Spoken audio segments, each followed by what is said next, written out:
What's up? Caleb Christenson with the Unlimited Leads podcast, FunnelFlow Marketing and Mastermind, here with a Sunday morning dog walk thought about starting and stopping your marketing.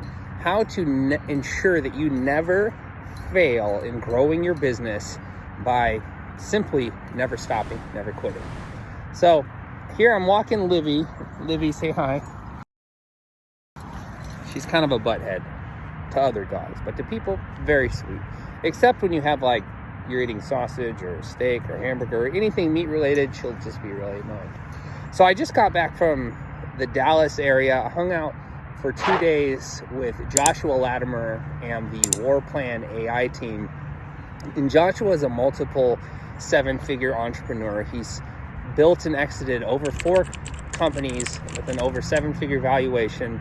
And the man is just a wealth of knowledge of what it takes to truly be successful in growing a business. Not even just growing a business online, but just business growth strategies.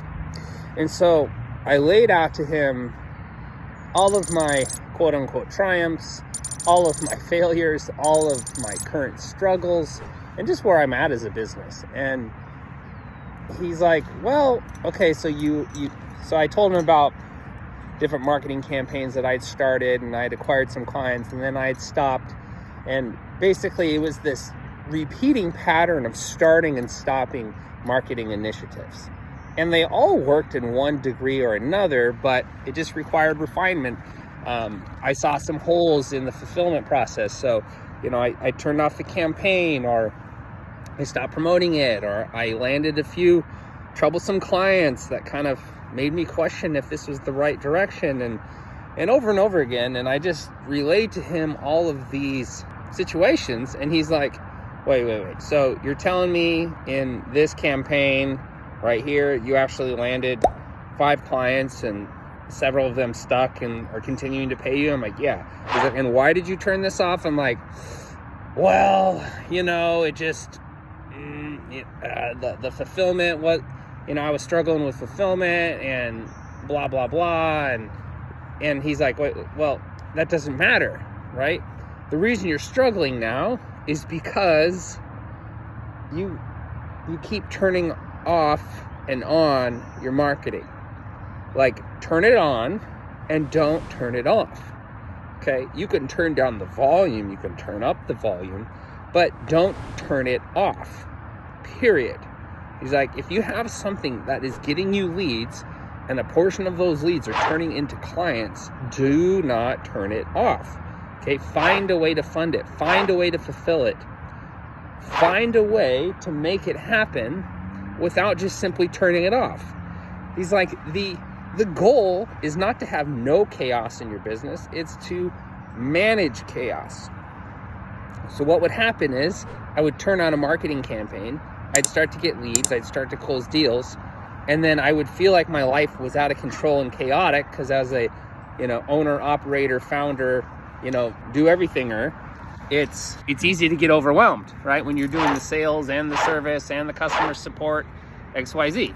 And you get overwhelmed, right? And most small business owners wear multiple hats on the sales and service side. And of course, running your own marketing.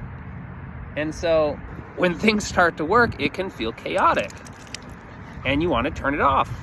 And that's really the last thing you want to do. That's the last thing you want to do. You need to figure out a way to fulfill it. You need to figure out a way to follow up with the leads. I've had multiple clients that have had successful campaigns. They're getting leads, they're getting appointments, and then they turn it off because, they can't afford it. It doesn't work right away, or, they have some open opportunities they want to pursue or whatever. And it's like, no, that is the worst thing you can do. All right.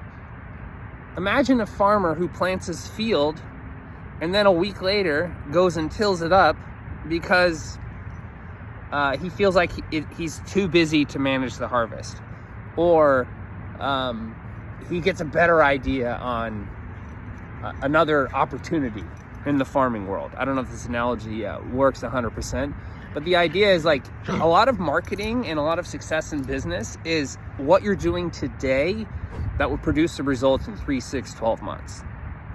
Okay. And so it takes persistence, it takes focus, and it's not easy, right? And once that harvest starts to produce, once things start to fall into place, once things start to happen, which it will if you stay persistent, if you stay committed to the game, right? You start to learn how to farm a little better. You start to learn how to publish ads. You start to learn how to write follow-up emails. You learn how to manage this chaos called business growth. And, you just get better at it. You build the muscles to manage the sales and the service, right? Maybe you can hire a sales guy and you can focus just on your marketing. You can focus just on attracting attention, making noise for the business. Okay, so the goal here is not to have no chaos, not to have no uncertainty, but it's to manage it.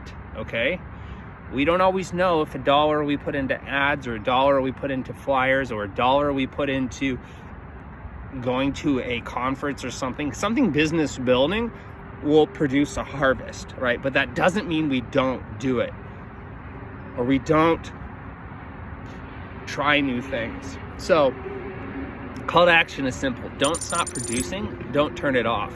You can turn down the volume. You can turn up the volume, but just don't turn it off. And this could apply to really any marketing related activity. It could be something as simple as publishing a weekly newsletter. You're like, I don't really have money for ads, but I have these emails I've collected. Well, send an email once a week. Okay. Maybe you are running ads and you're like, well, I can't afford how much I was spending on ads. Okay, well, just spend $10 a day, $25 a day, something, so that you're still producing leads, even if it's only a couple leads a week. That's okay. You're still moving your flywheel forward. Okay, so the flywheel, you have understand your dream client. It's the center of it all. Then you publish to get your dream client's attention, and then you capture their information. This could be a low ticket offer. This could be a lead magnet. And then you need to nurture, right? You got to follow up with these leads, and you continue to do this over and over again. And it's a flywheel that creates momentum and moves your business forward. So you need to be doing all 4 of those things a little bit, but don't stop it. Don't only focus on the nurture, serving your current clients, because you're neglecting the other parts of the flywheel, which will continue to drive your business forward. So that's the call to action. All right. And if you want to learn some additional tools and tactics and tricks and strategies to do this all a little bit more efficiently, register for my free challenge, the Affluent Leads Challenge. If you go to affluentleadschallenge.com, I'm going to show you how to use AI, how to use ChatGPT, how to use some really cool tools to create marketing assets that will get your expertise, that will out into the world, that will magnetically attract leads to you, so you don't have to chase them down. So if you want affluent leads and clients, and you want to do this whole marketing thing a little bit better, a little bit more refined, go to affluentleadschallenge.com. Thanks so much for listening to the Affluent Leads. No, it's not the name of the podcast, silly. Thank you so much for listening to the Unlimited Leads podcast. We'll see you on the next episode.